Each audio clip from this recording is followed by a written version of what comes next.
이스라엘의 역사를 하나로 정리를 한다면은 하나님의 은혜를 항상 담아, 그리고 또한 그 결실 속에 나타난 역사, 이스라엘 역사는 우리가 그렇게 볼 수가 있습니다. 애굽에서 종되었던 430년, 종되었던 역사 속에 430년이 민족을 형성하였다라는 것, 그리고 또한 하나님을 향한 신앙이 그들에게 지켜졌다는 것, 이것은 인위적으로 될 수가 없는 문제들입니다. 하나님께서는 이스라엘 백성들을 종되었던 430년 그 속에서 민족을 형성할 때에 이스라엘의 중심지는 고센이었습니다. 목수급을 중심으로 이루어갔던 그 고센, 그곳에서 어느덧 200만이 넘는 민족을 형성하게 되었던 거죠. 이것이 어떻게 인구 평창적 부분에서 설명을 할 수 있겠습니까? 하나님께서 베푸신 은혜가 아니고는 이 430년의 역사 속에 200만이 넘는 그런 한 민족을 구성했다는 것은 이 지구 현재 역사 속에서도 존재하지 않는 내용들입니다. 그러니 이스라엘의 역사를 우리가 단편적으로 표현한다면은 하나님의 은혜의 역사다, 이렇게 보면은 틀림없습니다. 틀리지 않습니다. 이스라엘이 홍해를 건넙니다. 애굽을 벗어나기 전에 하나님께서 애굽에서 일으켰던 10가지 재앙, 참 강력한 재앙들이 일어났죠. 이 10재앙 속에 나타났던 것은 바로 애굽의 강력한 우상 숭배와도 또한 결탁되어 있는 그런 속에 피해 재앙에서부터 마지막 재앙자의 죽음에 이르는 재앙이, 이러한 연결점을 가지고 재앙이 일어납니다. 이때에 그 10가지 재앙으로부터 또한 생명을 보존받았던 이스라엘 자손들, 하나님의 은혜가 아니고는 불가능한 것이었습니다.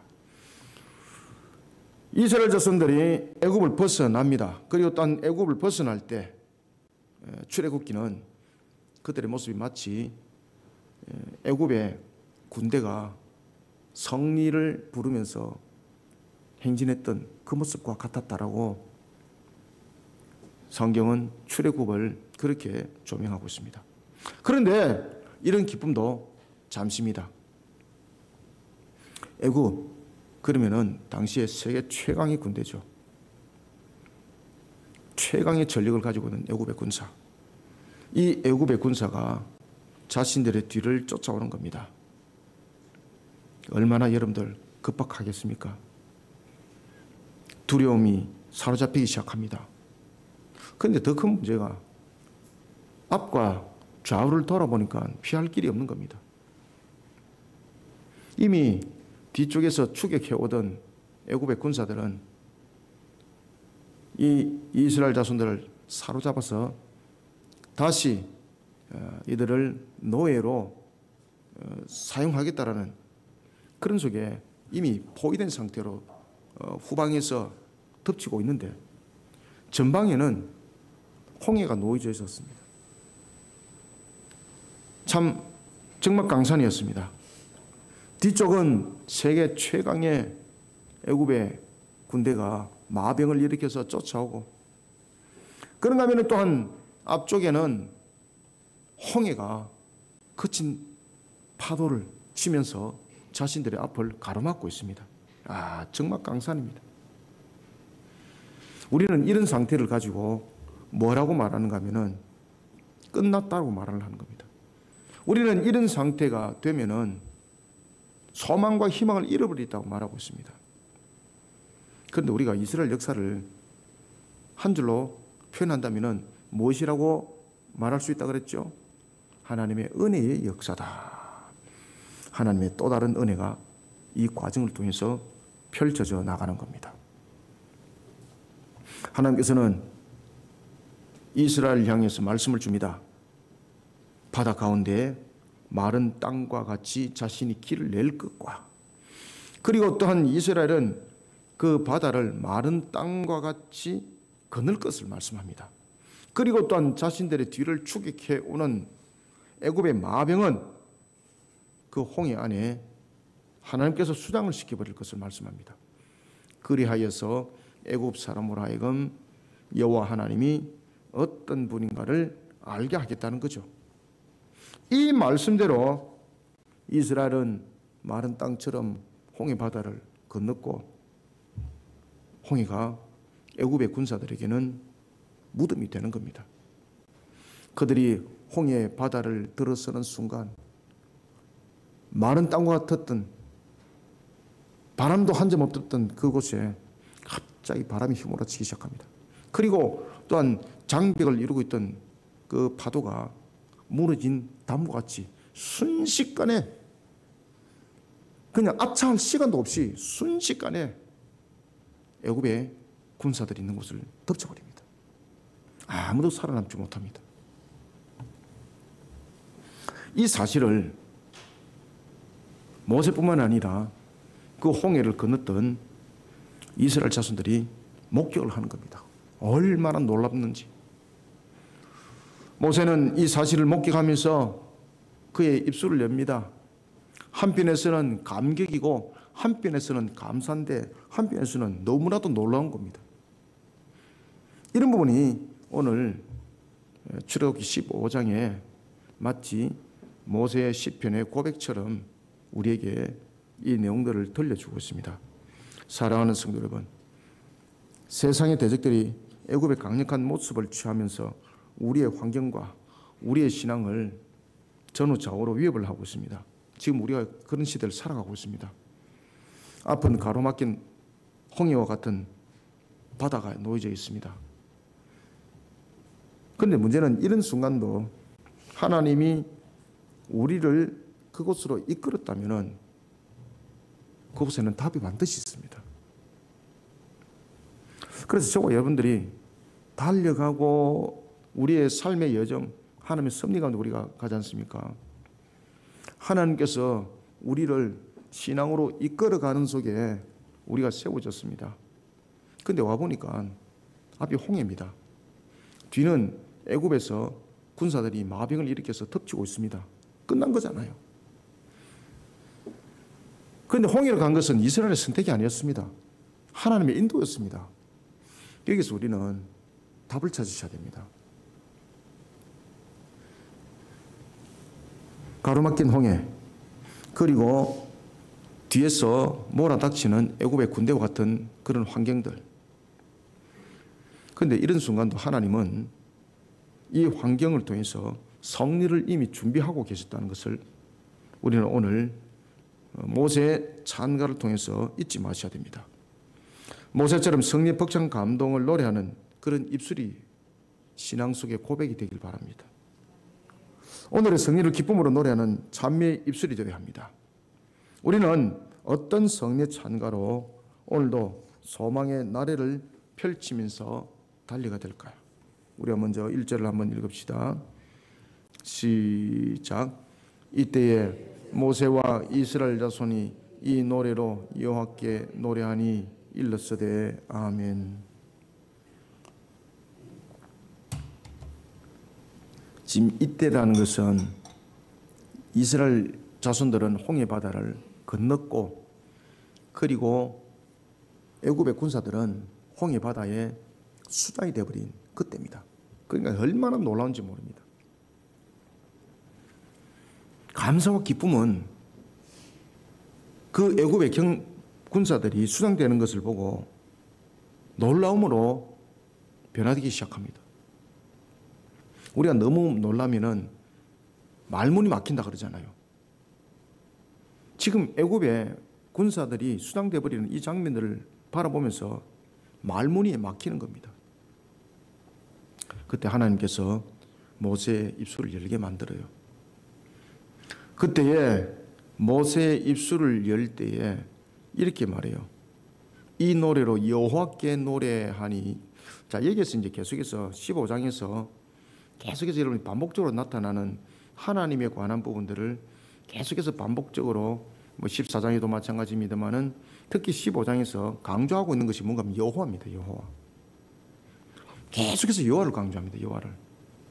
그럼 이제 2절에 가서 제가 또 말씀드리겠는데 굉장히 재미있는 것은 2절이 전체적인 내용이 한글로서는 여러 개 구별이 안 되는데 히브리어 원어로서는요, 딱 2절을 12자로 그 내용을 구성을 딱 해놨어요.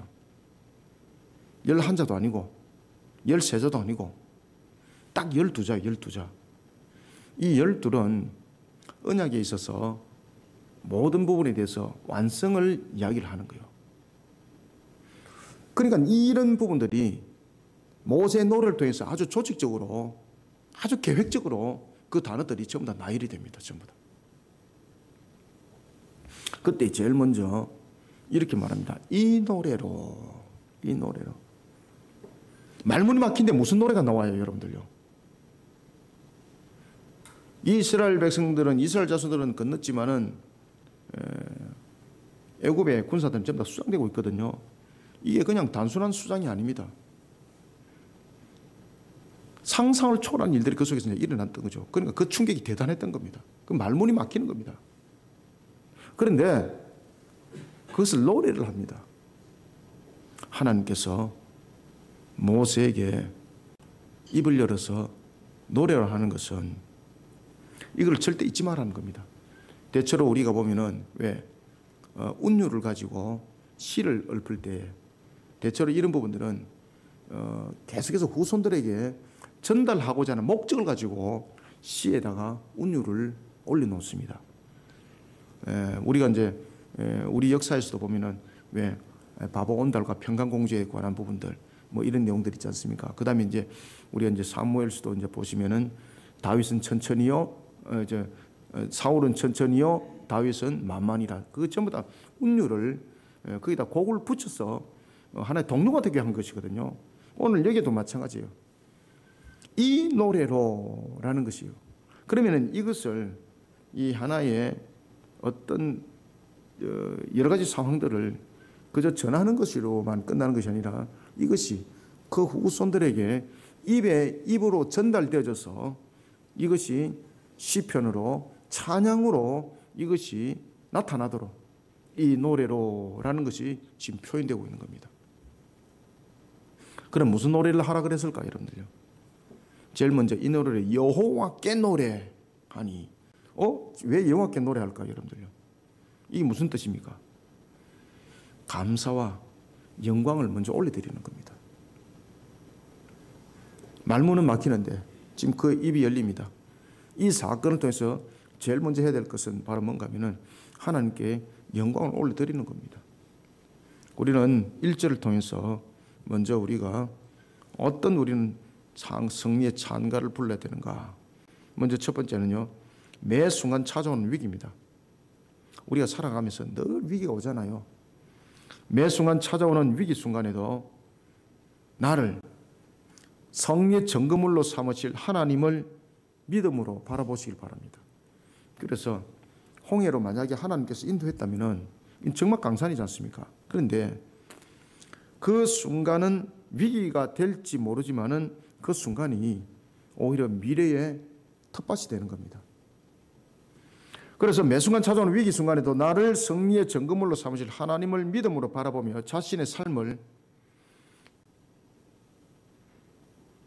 그리고 자신의 삶의 현실 앞에 펼쳐질 승리를 찬양하는 그런 신앙의 날개를 펼쳐나가는 자세를 가지시길 바랍니다. 모세는 여호와를 찬양하지 않을 수 없었습니다. 하나님의 놀라운 구원의 역사, 홍해 사건을 통해서 이스라엘 자손들과 함께 목격합니다. 영원히 잊을 수 없는 거죠. 이 노래로 여호와께 노래하니. 모세는 여호와를 찬양할 수밖에 없는 세 가지 이유. 이 여호와에서 나옵니다.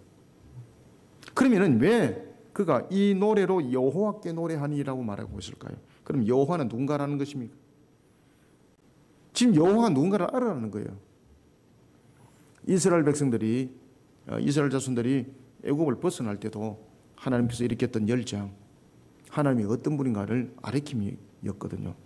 그리고 또한 하나님께서 유사한 말씀을 주시는데 애굽의 군사들을 홍해 바다에 수장시켜서 내가 여호와 하나님이 어떤 분인가라는 것을 애굽 사람들에게 나타내 보이겠다 말했습니다.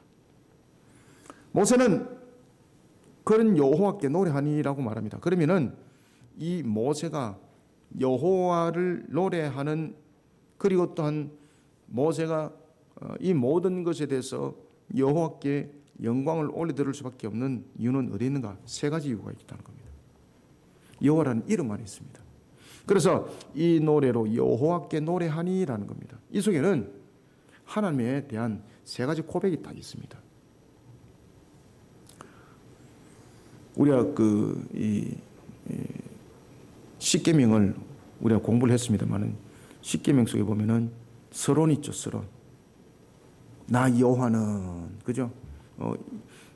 이스라엘 자손들을 애굽에 종된 그 종으로부터 구해내셨다고 말하고 있는데, 그때에 여호와라는 것은 존재적 측면, 그런가 하면 또한 하나님은 어떤 분인가라는 부분들을 이 여호와라는 부분들이 설명을 해나가요. 모세는 여호와를 찬양할 수밖에 없는 세 가지 이유가 있습니다. 첫 번째는 하나님은 높이 계시는 분이기 때문에 찬양할 수밖에 없습니다. 그래서 여호와께 노래하니라고 말하는 겁니다. 하나님은 존귀와 영광이 있어서 세상의 어떤 것들로도 비교 대상이 되지 않습니다. 두 번째는 하나님은 영화로우신 분이기 때문에 이 노래로 여호와께 노래한다고 말하는 겁니다. 에스겔서 10장 4절의 말씀처럼 여호와의 영화로움의 광채는 세상의 그 어떤 빛으로도 설명될 수 없습니다. 그 다음에 세 번째는 왜 이 노래로 여호와께 노래하겠습니까? 지금 이스라엘 백성들을 홍해를 건너게 하셨습니다. 누구의 능력입니까? 맞습니다. 그 다음에 애굽의 군사들을 홍해 바다에서 수장시켰습니다. 누구의 능력입니까? 맞습니다. 그래서 세 번째는 이 노래로 여호와께 노래하니라는 속에는 바로 하나님의 전능성을 목격을 했다는 겁니다. 그래서 전능하신 하나님, 애굽의 강력한 마병과 군대도 하나님의 전능하심 앞에서는 바람 앞에 겨와 같다는 겁니다. 모세는 이런 하나님에 대한 것을 다른 사람에게 들은 것이 아니라 자신과 이스라엘이 목격을 한 사실이었습니다. 그래서 이 노래로 여호와께 노래하니라고 말하는 겁니다. 그럼 이 속에는 세 가지가 고백이 있다는 거죠. 첫 번째는 무엇이었습니까? 하나님은 높이 계시는 분이라는 것을 고백하고 있고, 두 번째는 하나님은 영화로우신 분이라는 것을 고백하고 있고, 그 다음에 세 번째는 일어나고 있는 이 사건을 통해서 하나님의 전능하심을 고백하고 있는 겁니다. 그래서 이 노래로 여호와께 노래하니라는 것은 이런 하나님의 속성에 대한 세 가지를 지금 고백하고 있는 거예요. 모세는 자신들 앞에 닥쳐온 애굽의 두려움, 그리고 눈앞에 놓여 있는 홍해의 위기, 어찌할 바를 알지 못하고 있을 때에 하나님께서 이 모든 과정들을 이미 만들어 놓고 계셨습니다. 뒤로는 애굽의 강력한 군대가, 앞에는 홍해가, 그런데 하나님 전능하신 앞에는 앞에 홍해도 장애가 될 수 없고 뒤를 쫓아오는 애굽의 군대도 위협이 될 수가 없었습니다. 그러니까 이 노래로 노래한다는 거예요. 이 노래로.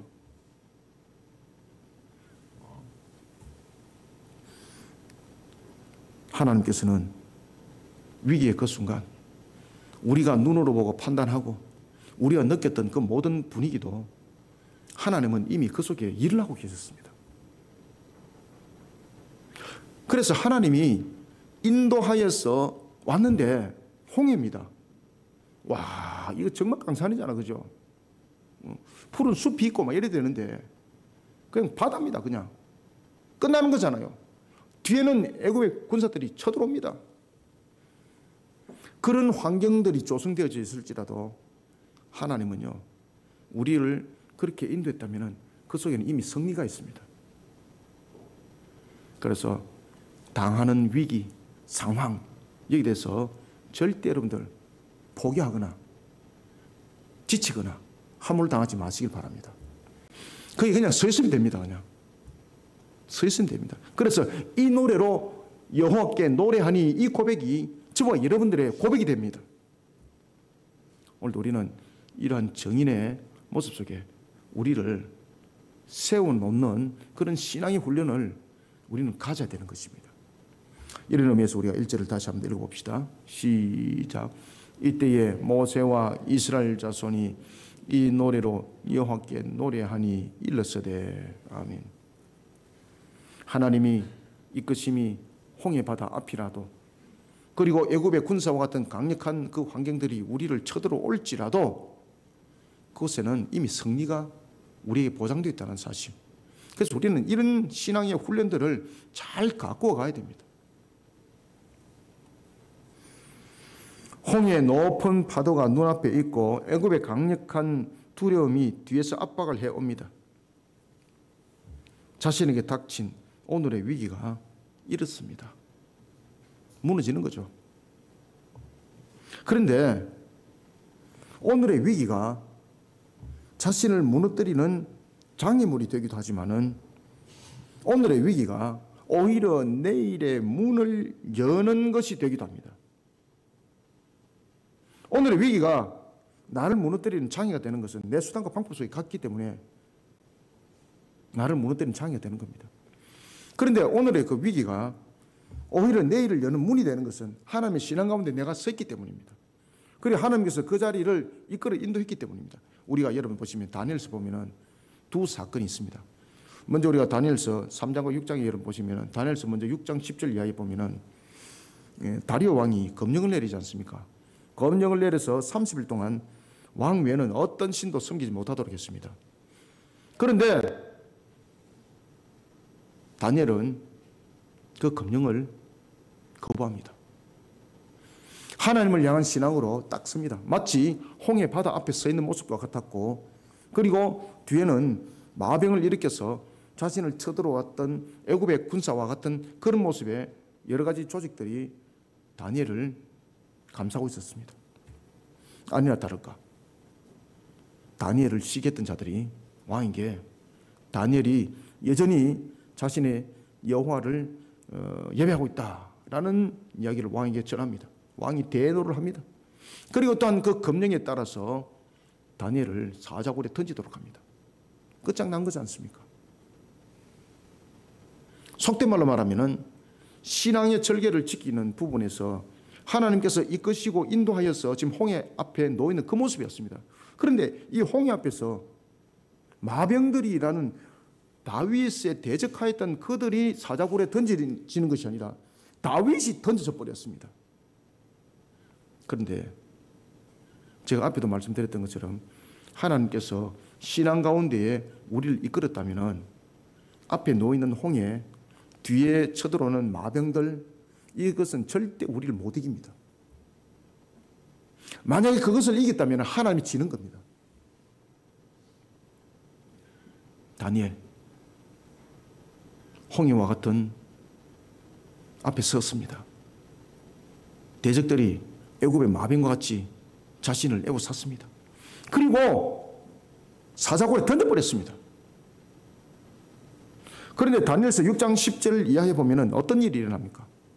하나님께서 천사들을 보내서 사자 입을 전부 다 봉해버립니다.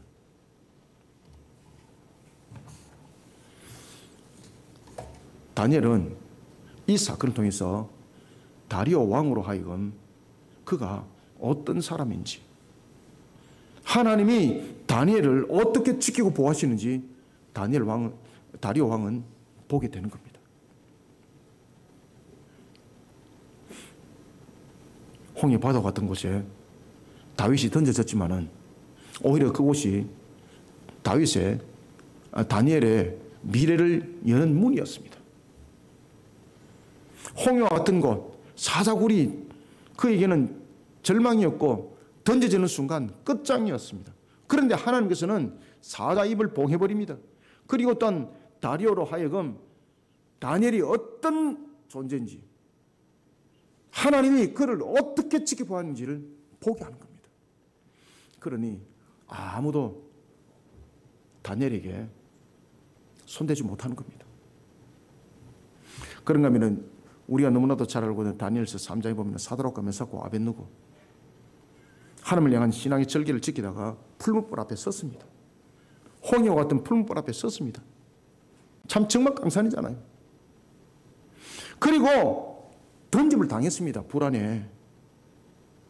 우리가 하나님을 향한 신앙 속에 우리가 온 것이 앞이 홍해바다고 뒤가 결국은 애굽의 마병과 같은 것들이 우리를 쳐들어올지라도, 그렇게 해서 우리가 홍해바다와 같은 곳에 던짐을 당할지라도, 풀무불과 같은 그런 홍해에 던짐을 당할지라도 그것에 길이 있습니다.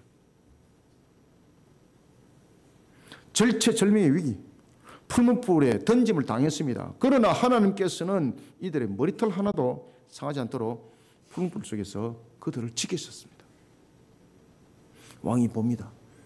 분명히 저 풀무불에 던지어진 것은 3명이 있는데 왜 불 속에 4명이 있느냐고. 그 한 명은 누구였습니까? 하나님께서 사드락과 메삭과 아벤느고를 지켰던 것입니다. 모세와 이스라엘 자손 앞에 놓인 홍해와 이들을 뒤쫓아오는 애굽의 군대와 같은 강력한 세력, 이들이 우리 현실 앞에 펼쳐집니다. 이런 위기의 순간에도 하나님을 향한 믿음의 자세를 떨쳐버리지 않아야 합니다. 믿음으로 홍해를 건넜던 모세는 여기에 대해 정인이 되고 있습니다. 사랑하는 성도 여러분, 매 순간 찾아오는 위기의 순간에도 하나님을 향한 신앙 있는 믿음의 자세를 반드시 가지시길 바랍니다. 하나님께서 홍해로 이끄신 것을 원망하는 불신은 그 위기의 환경에 삼킴을 당합니다.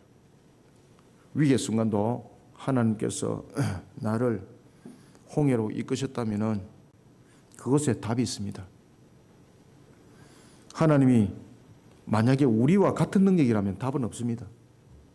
그래서 1절에 보면은 무엇이라고 고백합니까? 이 노래로 여호와께 노래하니라는 것입니다. 여호와 하나님이 어떤 분인가를 잘 기억하시길 바랍니다.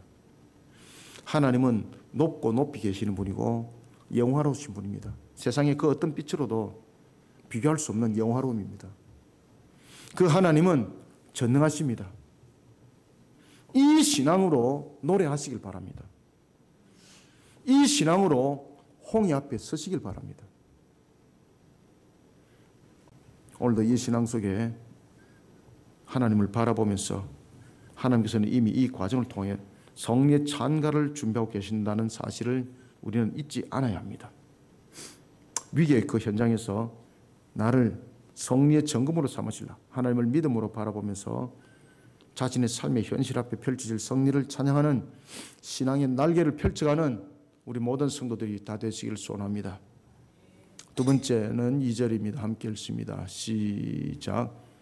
여호와는 나의 힘이요 노래시며 나의 구원이시로다. 그는 나의 하나님이시니 내가 그를 찬송할 것이요 내 아버지의 하나님이시니 내가 그를 높이리로다. 아멘. 방금 저와 여러분들이 읽었던 이 노래가 히브리어 단어로 12단어로 구성되어 있습니다. 이게 히브리어로 12단어. 굉장히 의도적인 내용이라 보시면 됩니다. 우리는 두 번째 2절을 통해서 두 번째 닥치는 위기입니다. 닥치는 위기와 대적에 대해 두려워하지 말 것은 만군의 여호와 하나님께서 이미 승리를 얻게 하실 것을 언약하셨다는 사실입니다. 언약하셨다는 사실을 기억하면서 오늘도 승리의 찬가를 부르는 신앙의 입술들이 되시길 바랍니다.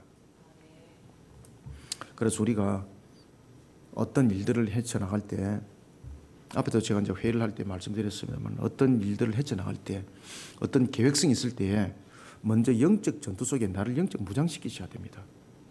그래서 함께 모여서 기도하고 이런 부분들을 통해서 닥치는 위기, 앞으로 펼쳐가야 될 환경들, 영적으로 이미 이겨나가는 겁니다. 앞에 놓여져 있는 것이 홍해입니다. 그냥 눈으로 계산합니다. 아유, 저 홍해 우리 못 갑니다, 여러분들. 그 신앙 상태로는 절대 홍해 못 건넙니다. 홍해지만은 하나님께서 이끄셨다면 기도하시길 바랍니다. 홍해 바다가 어떻게 갈라졌습니까? 하나님께서 모세에게 기도하니라. 그죠? 기도하니라. 우리가 어떤 일들이 있습니다. 해야 될 일들뿐만 아니라 닥친 위기도 있습니다. 그럼 반드시 함께 가야 될 것은 내 자신이 먼저 영적으로 기도하는 모습을 가지셔야 됩니다. 우리가 주님의 일을 한다든지 어떤 일들을 할 때 여러분들이 가지고 있는 그 능력 갖고 안 됩니다. 여러분들이 가지고 있는 그 생각으로 방법 절대 안 놉니다. 기도해야 됩니다. 기도. 그래서 닥치는 위기와 대적에 대해서 두려워할 것이 아니라 만군의 여호와 하나님께서 이미 성리를 얻게 하실 것을 언약하셨다는 그 사실을 기억하면서 오늘도 성리의 창가를 부르는 입술이 되어야 되는데 기도하는 입술이 되시기 바랍니다. 기도 안 하고 무슨 유가 일어나겠습니까? 여러분들의 능력 가지고, 저와 여러분들의 능력을 가지고 헤쳐나갈 수 있는 것 아무것도 없습니다. 반드시 기도하셔야 됩니다.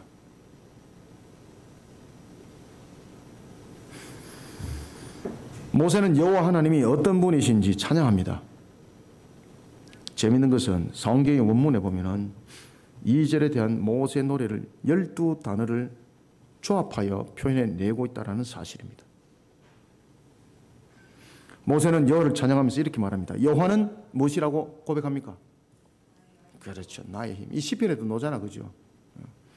여호와는 나의 힘이요 노래며 나의 구원이라고 고백하고 있습니다. 그리고 이어지는 고백 속에는 여호와는 누구의 하나님이에요? 지금 이 단어를 잘 보셔야 돼요, 여러분들요. 지금 이 12단어가 전부 다 의도적으로 지금 쓰고 있는 단어예요, 이 단어가. 이 12단어가 전부 다 직접적 1인칭과 관계를 맺고 있어요, 전부 다.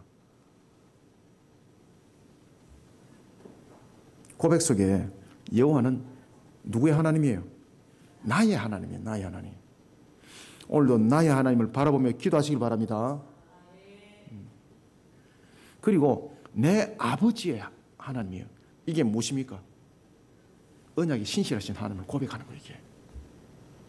지금 여기서 내 아버지의 하나님이라는 것은 누구를 지금 등장시키는 거예요? 아브라함을 등장시키는 거예요, 아브라함.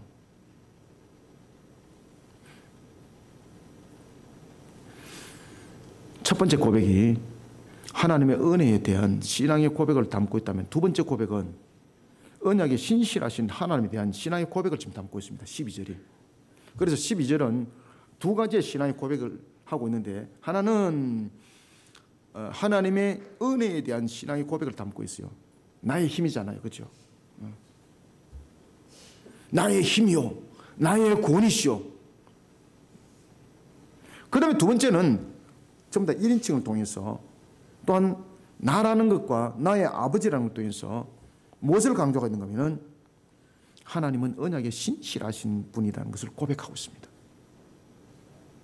우리가 어떤 주님의 일들을 감당할 때에, 우리가 2024년 어떤 일들을 할 때에 우리는 하나님이 우리를 향하여서 약속한 것이 있습니다. 그러면 우리는 이 언약을 가지고 오늘 모세의 이 노래처럼 하나님을 향해서 은혜의 하나님, 언약에 신실하신 하나님을 믿음으로 바라보면서 기도하고 나가야 됩니다. 우리는.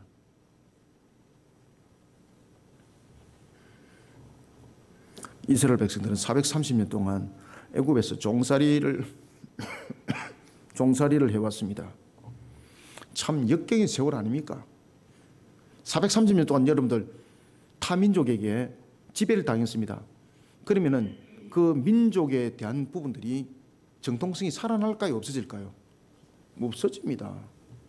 우리가 일본에 지배당한 세월이 얼마였습니까? 37년. 그죠? 40년도 아니잖아요. 근데 그 속에 우리는 창씨 계명부터 시작하고 말, 언어 막 잃어버리고, 우리의 모든 것들, 본말 자체가 그냥 다 드러나버렸잖아요. 근데 그것에 열 몇 배입니다. 열 몇 배. 430년. 민족의 정통성 없습니다. 그런데 그 430년 속에서 그들은 지켜졌습니다. 바로 하나님의 은혜인 거죠. 하나님 은혜. 그럴 뿐만 아닙니다. 하나님은 430년 뒤에 이들을 출애굽시킵니다. 430년 전에 무슨 약속을 했을까요? 바로 창세기 12장, 15장, 17장입니다. 하나님께서 언약하셨죠. 그들의 조상 아브라함과 맺은 언약입니다. 하나님은 잊지 않는 거예요. 우리는 다 잊어버려요. 430년. 그죠? 430년. 그런데 하나님은 잊지 않습니다. 그 약속을 정확하게 지킵니다. 조상 아브라함과 맺은 언약을 잊지 않고 그 언약을 실현하신 하나님. 모세는 그런 하나님을 찬양하지 아니할 수 없는 겁니다. 하나님께서는 조상 아브라함과 그의 자손을 통해 큰 민족을 이루실 것을 약속했습니다. 이 언약의 말씀대로 이스라엘은 고센 땅을 중심으로 큰 민족을 이루게 됐던 겁니다. 그리고 가나안 땅을 기업으로 그 후손에게 하나님께서 줄 것을 언약하셨습니다. 이 약속의 말씀대로 출애굽은 일어났습니다. 이 약속의 말씀을 실현하기 위해서 말도 안 되는 홍해를 걷는 겁니다. 마른 땅처럼. 이게 어디 세상 방법 속에서 만들어지겠습니까? 만약에 하나님께서 홍해 바다를 마른 땅처럼 건너지 않고 이스라엘 백성들 하여금 배를 만들어 가지고 홍해를 건너라 그랬으면 어떤 일이 일어났을까요?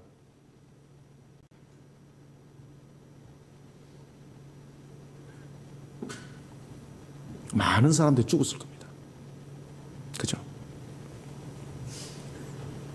그리고 아마 많은 사람들이 가지 않았을 겁니다.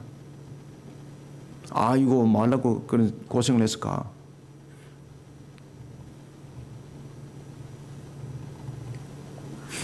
하나님은 어떤 순간도 이스라엘을 버린 적이 없습니다. 애굽에서 이들이 종살이 할 때도 하나님은 그들을 버리지 않았습니다. 오히려 하나님께서는 그 과정을 통해서 약속을, 언약을 지켜나가셨습니다. 그만큼 하나님께서는 언약에 신실하신 거죠. 여러분, 하나님은 살아계십니다. 세상에서 닥치는 위기와 그리고 또한 세상에서 닥치는 생각하지 못할 일들, 홍해와 같은 사건들이 저와 여러분들 앞에 펼쳐질 일들이 있을 것입니다. 그런데 이런 과정을 통해서 우리는 오히려 자신을 새롭게 만들어가는 기회로 삼으셔야 됩니다. 만약에 이 홍해 앞에 있을 때 믿음이 없다면 이 홍해는 절대 못 건넙니다. 이 홍해가 여러분들을 반드시 덮칩니다. 그런데 하나님께서 모세를 향해서 이스라엘 백성들을 향해서 홍해를 바라보면서 무엇을 명했나요? 기도하여라. 믿고 기도하여라. 믿고 기도하여라. 그 신앙부터 먼저 가르치는 거예요. 하나님께서. 믿고 기도해라. 기도해라. 그러니까 홍해가 마른 땅이 되어버렸습니다.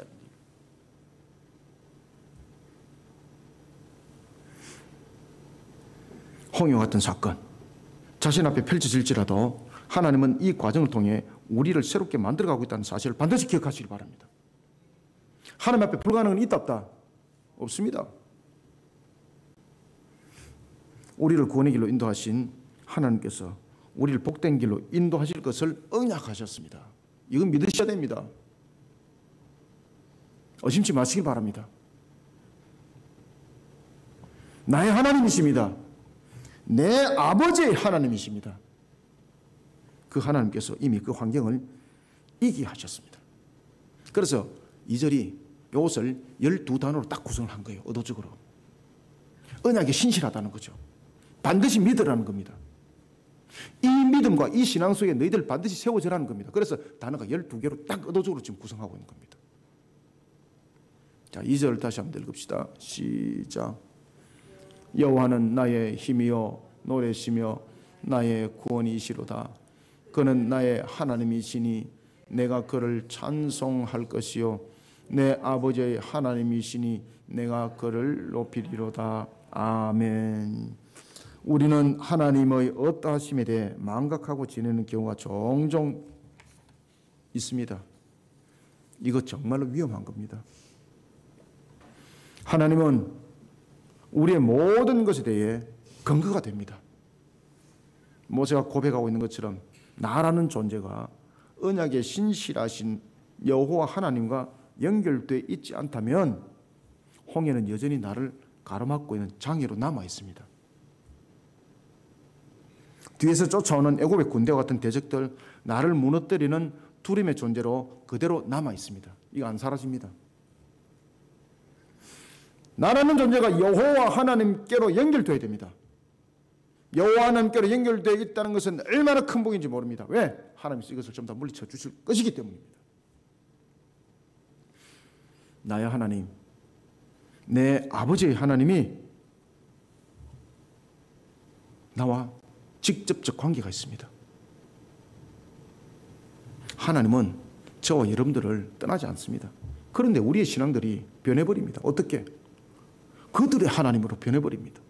너희들의 하나님으로 변해버립니다. 참 기가 막힌 거죠. 하나님은 우리에게 직접적으로 다가오면서 나의 하나님, 나의 아버지의 하나님으로 다가오고 있는데 우리는 3자적 관점에서 신앙을 그냥 멀리 바라보는 관점 속에 나를 세우면서 그들의 하나님, 너희들의 하나님, 이 신앙으로 바뀌어버립니다. 그러니까 홍해가 안 갈라지는 겁니다. 그러니 여전히 애굽의 군사들이 두려움으로 나를 덮치고 있는 겁니다.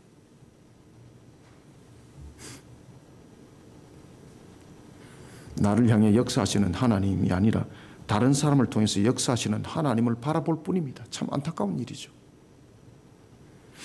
사랑하는 성도 여러분, 닥치는 위기와 대적들이 강력한 두려움으로 자신을 향해 다가올 때도 나의 하나님을 기억합시다. 나를 향한 하나님의 언약은 이미 실현되고 있습니다. 하나님은 나를 복된 길로 세우기를 원하셨고 적과 꿀이 흐르는 가난을 약속하셨습니다.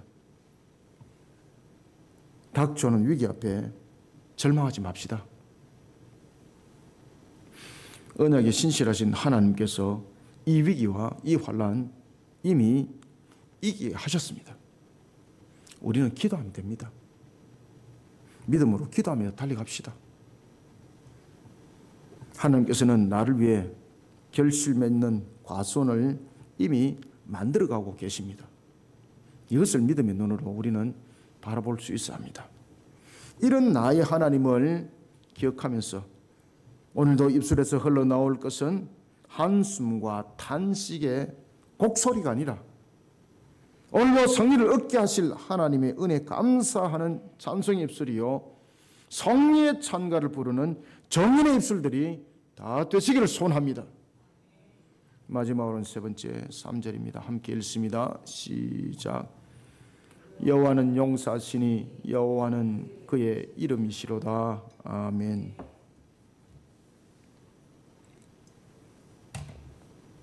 마지막으로는 세 번째,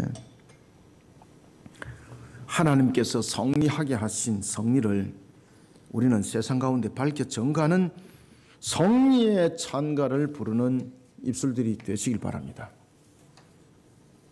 신앙은 항상 개방적이어야 됩니다. 그리고 신앙은 항상 보편성을 가져야 됩니다. 우리는 특별 은총 속에 있습니다. 그렇지만 우리의 증거함과 또한 우리의 신앙의 증명함은 보편성을 가져야 됩니다. 모세는 홍해를 건너게 하시고 홍해를 통해 애굽의 군대를 수장시킨 여호와 하나님을 가리켜서 용사로 고백하고 있습니다. 그런데 용사는 여러분들 어떤 단어로 쓰이는 건가요? 용사라는 것은 전쟁에서 용감하게 싸우는 자를 우리 용사라고 그러잖아요. 그런데 하나님을 왜 용사라고? 그러면 모세가 여호와 하나님을 세상의 전쟁에서 용감하게 싸우는 자로서 그렇게 비유한 측면에서 용사라는 단어를 썼을까요? 모세가 비유하고자 한 것은 사람의 능력에 따른 용사가 아닙니다. 모세가 여기서 비유하고자 하는 것은요, 전쟁을 주관하시는 자로서의 용사입니다. 전쟁을 주관하시는 자로서 용사. 그래서 사무엘상 17장 47절과 역대하 20장 15절에 의하면은 전쟁은 여호와께 속했다라고 딱 이야기를 하고 있습니다. 전쟁은 여호와께 속겠습니다. 두려워하지 마시기 바랍니다. 우리의 환경과 우리의 형편들 항상 신앙으로 우리는 이겨나가셔야 됩니다. 여호와라는 이름은 존재에 있어서 스스로 존재하는 분입니다. 자존성과 영원성, 절대성을 여호와라는 이름은 강조하고 있습니다. 항상 우리는 이런 신앙 고백적 요소를 항상 잘 담아내야 됩니다. 그래서 우리는 여호와 하나님 이렇게 찬양할 때도 앞으로는 그냥 하나님의 이름을 부르듯이, 여호와라는 것은 하나님의 이름이 아니거든요. 그 속에 전부 다 신앙 고백이 다 있는 겁니다. 항상 이런 우리의 신앙의 자세를 가졌을 때 우리의 신앙들이 성장합니다. 영적으로도 성장하고, 그리고 영적으로 그 골이 또 깊어집니다. 또 이런 속에 신앙을 하는 사람들이 하나님 앞에 엎드려 또한 기도하는 무릎이 되기도 합니다. 여호와, 하나님은 언약에 있어서 신실하실 뿐만 아니라 자기 백성을 위해 친히 악한 것들을 물려쳐 주시니, 지금 용사라는 단어를 딱 쓴 겁니다. 아시겠습니까? 하나님께서는 전능하실 뿐만 아니라 영원하실 뿐만 아니라 절대성을 가지고 계신 것이거든요. 그런데 그 여호와 하나님을 용사라고 그가 표현을 한 것은 뭔가 하면은 나의 대적들, 내 속에 일어나는 모든 대적들 하나님께서 물리쳐 주시니, 그래서 용사라는 단어를 모세가 표현하고 있는 것입니다.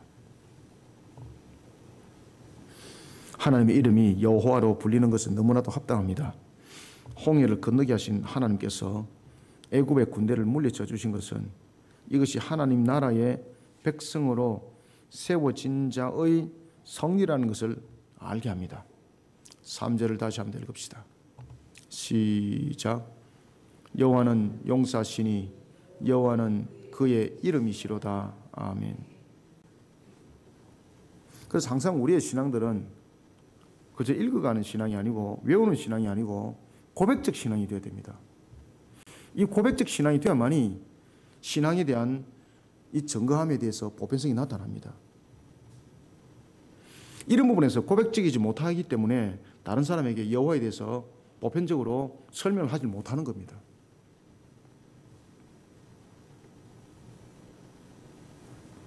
여러분들이 여호와 하나님이라는 이 단어를 가지고 책을 한 권 쓸 수 있어야 됩니다.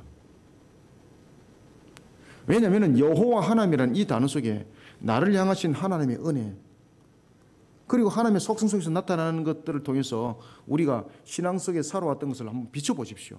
책 한 권 놉니다, 여러분들. 간단하게 쓸 수 있습니다. 여러분들이 걸어왔던 모든 인생의 여정이 여호와 하나님 한 단어 속에 다 들어있습니다. 그 속에.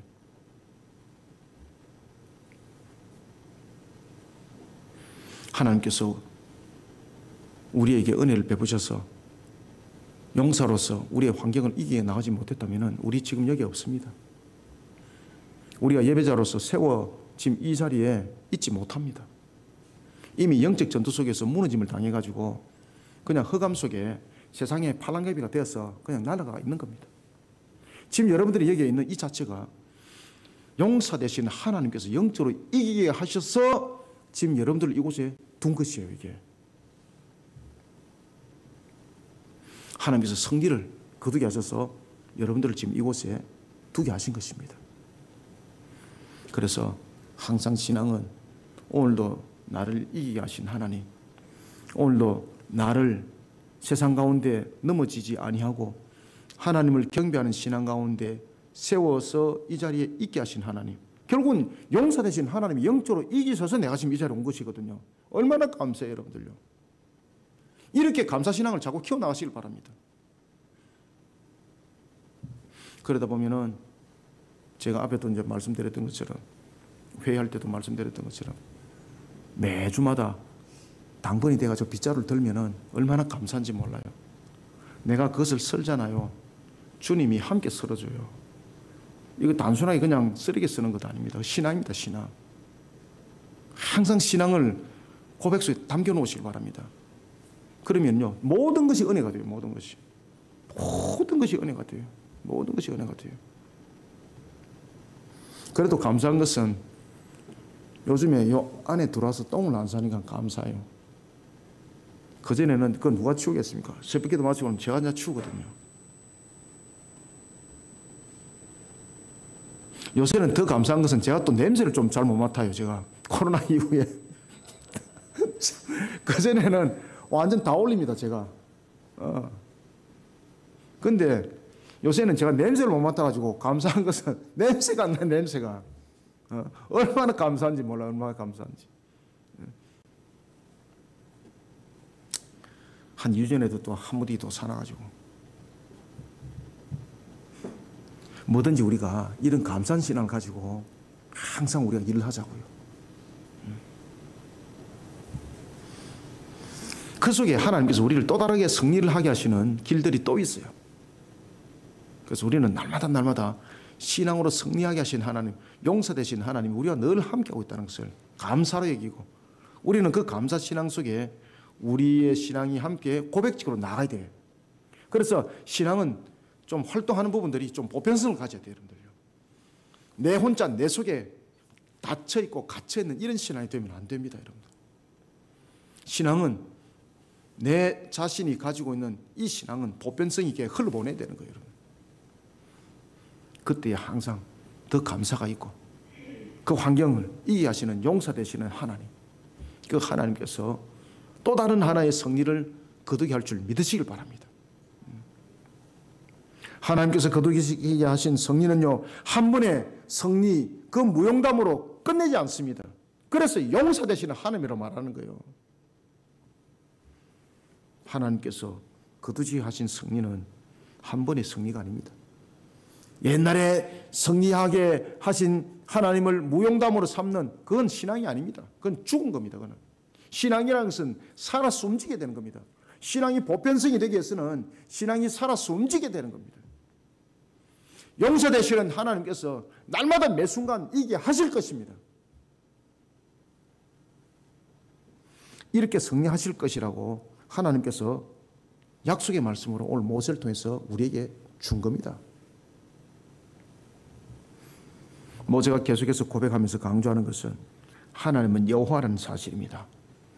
여호와는 용사시니 여호와는 그의 이름이시로다. 아멘. 사랑하는 성도 여러분, 하나님께서 승리하게 하신 승리는 순간의 기쁨과 만족을 주는 승리가 아닙니다. 장차 그리고 계속되어질 승리를 함께 그려내고 있습니다. 하나님께서 승리하게 하신 승리, 이 승리를 우리는 세상 가운데에 밝혀 전가하는 승리의 창가를 보편성 있게 흘려보내는 입술들이 되셔야 됩니다. 내 속에 머물러서는 보편성을 가지지 못합니다. 흘러서 보내야만이, 보편성을 가져야만이 영향력을 가지고 있습니다.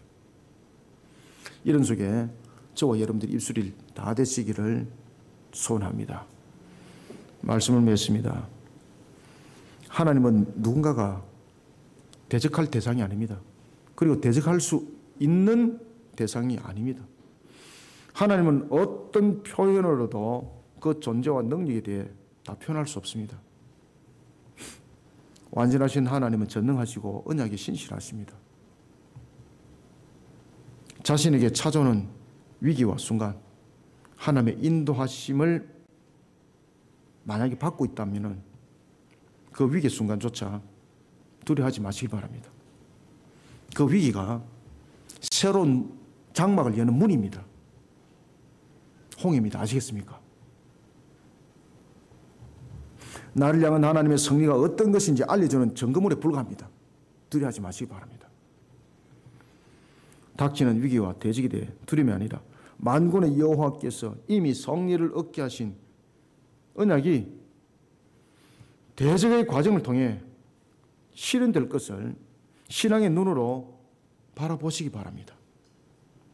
그리고 믿음 없는 자처럼 행동하지 마시고 믿음 있는 자의 걸음을 걸어가는 살아계신 하나님의 산 증거물이 저와 여러분들의 신앙의 모습이 되어야 합니다. 오늘도 그들의 하나님이 아니라 나의 하나님을 찬양하는 신앙의 날개를 펼쳐야 합니다. 위기가 초래했을 때도 하나님께서 이미 승리를 얻게 하실 것을 언약하신 그 언약을 우리는 기억해야 됩니다. 그리고 이런 성리의 찬가를 부르는 입술이 되어야 합니다. 이런 보편적 신앙으로 우리들의 모습들을 세상을 향해서 또한 펼쳐나가고 그 사역들을 감당해 나가는 우리 모두가 되기를 주님의 이름으로 축원합니다. 하나님 감사합니다. 주께서 오늘도 우리에게 주신 말씀, 모세의 입술을 통하여 들려줬던 찬가를 우리로 하여금 다시 한 번 더 살아계신 하나님 안에 우리를 녹여 바라보게 하심을 감사드립니다. 주님이여, 오늘도 우리를 이끌어 주옵소서. 스스로 계실 뿐만 아니라 모든 것에 전능하시고 전지하시고 언약에 대해서 신실하시며 모든 것을 이루어 가시는 살아계신 하나님, 우리를 향하여 주신 말씀대로 이 모든 것들을 이루어갈 줄 믿습니다. 때로는 우리가 참으로 신앙이 없는 것 같이 격기를 가는 일도 있었지만 오늘 주신 말씀을 우리가 상가 마음 반석에 다시 한번 더 각인하고 새기면서 언제든지 신앙은 오직 주를 향한 정로에 세워진 자가 되기를 소망하고, 또한 오늘도 주신 말씀이 하나도 흔들림 없이 우리 속에 근본이 되어지고 중심에 세워지고 이러한 속에 주님의 영광을 드높이는 힘 있는 걸음이 걸어 하나님 영광 받으시고 우리 모든 성도들에게는 은혜가 되게 하여 주옵소서. 오늘도 주신 말씀으로 우리 모든 성도들 주님께서 맺혀주는 가수원의 텃밭을 이루게 하시고 주님께서 맺혀주시는 울창한 결실의 열매들이 있는 축복된 가수원이 되게 하여 주옵소서. 우리의 모든 걸어가는 여정들마다 주님의 영광이 드높여지기를 소망하며 예수님의 이름으로 기도드립나이다. 아멘.